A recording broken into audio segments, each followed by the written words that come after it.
manter a ordem em toda a sociedade aqui alagoana.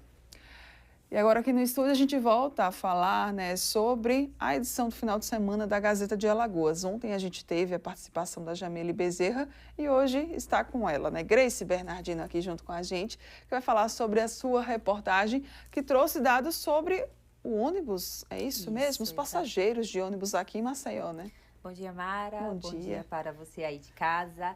A Gazeta de Alagoas do fim de semana traz uma reportagem sobre a perda de passageiros no transporte público de Maceió. Segundo o Sinturb, após a pandemia, houve uma perda de 1,37 milhão, um número muito expressivo.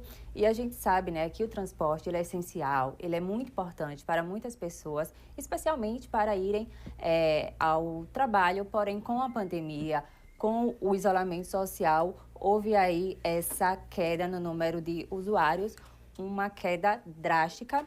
E o Sinturb, que é o Sindicato das Empresas de Transporte Urbano de Maceió, ele detalha aqui, entre março de 2019 e fevereiro de 2020, o período ali antes da pandemia, o sistema de transporte ele transportou mais de 60 milhões de passageiros, com uma média mensal de mais de 5 milhões.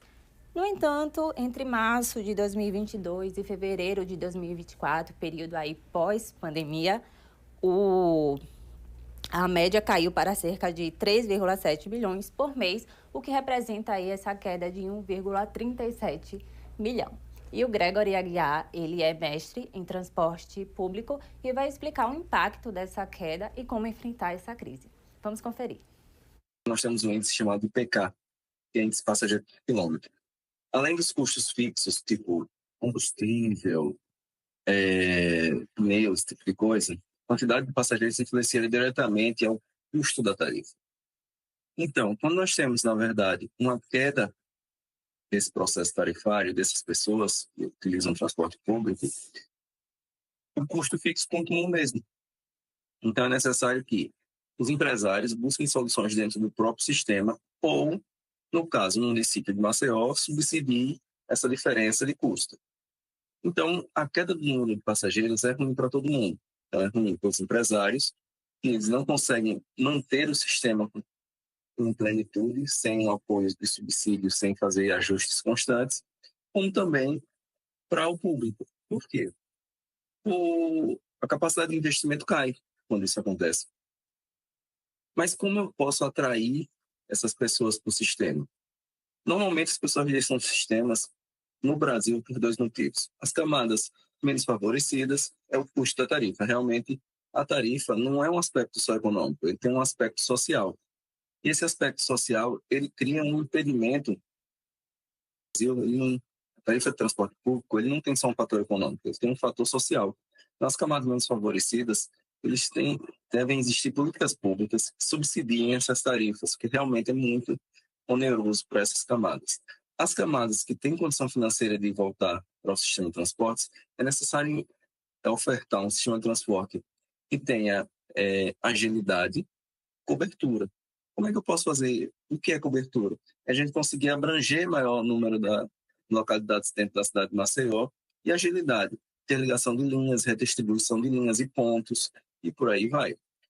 O BRT é uma solução realmente muito boa para trazer essa população a aderir ao transporte público, porque quanto mais veículos nas ruas, mais a gente vai ter problemas de engenharia de tráfego.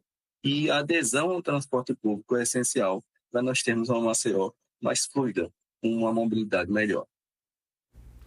Está aí a explicação do especialista, mais dados de números de passageiros de 2014 até outubro de 2024, vocês podem ver aí na matéria da Gazeta de Alagoas para entender melhor essa redução e o impacto da Covid-19 nessa grande redução de passageiros. E eu estava aqui conversando com a Mara no bastidor e a gente estava falando, o que causou essa perda de passageiros e sim, o transporte clandestino e o aparecimento dos aplicativos, Uber 99, Motor Uber, são as causas dessa grande redução. Verdade, e a gente está falando sobre os impactos ainda da pandemia, né? Às vezes a gente nem imagina que quase 5 anos depois nós ainda estamos enfrentando os impactos, né, da pandemia da Covid-19 e a gente está, né? Só que aí nesse caso é agora nessa área do transporte público. E como, né, muito bem falou o especialista, a gente fica, né, Grace, realmente assistindo tudo isso acontecer e muitas vezes a gente não tem noção dos impactos para toda a nossa sociedade mesmo, porque a gente às vezes fica reclamando, né? O trânsito está muito grande, né? Eu passo muito tempo no congestionamento. Mas por que tudo isso está acontecendo, né? Se aí não há todo esse estudo e esse investimento na mobilidade, né? Exatamente, Mara. Falando mais um pouquinho, né, da redução, muitas pessoas elas vão para o trabalho com o coletivo. Sim. E daí, com a pandemia, muitos estabelecimentos fechados, então, assim, muita gente né, sem emprego. Então, isso diminuiu muito na redução, né? Diminuiu o número de passageiros nos Ainda coletivos teve esse fator, né? Realmente é o que a gente às vezes não para pensar, mas quando a gente se depara, né, com essas matérias especiais da Gazeta de Alagoas, é que a gente realmente passa a analisar e a entender essas problemáticas que sempre de alguma forma passam ali, né, a interferir de algum jeito, né, de alguma maneira no nosso dia a dia, na nossa rotina, né? E nesse caso aí, olha, a queda de passageiros nos transportes públicos está assim também, né? Ainda até hoje trazendo consequências, mas não são consequências muito boas. Grace, quem quiser então, né, conferir na íntegra, basta tanto ver a versão física como também a versão digital, né, da Gazeta de Alagoas. Gazeta do fim de semana já disponível. Isso mesmo. Obrigada, meu amor, mais uma vez. Sempre bom demais tê-la aqui junto com a gente no Gazeta News, edição da manhã. Parabéns, viu? Obrigada. Então fica, né, gente, aí essa dica para você conferir a edição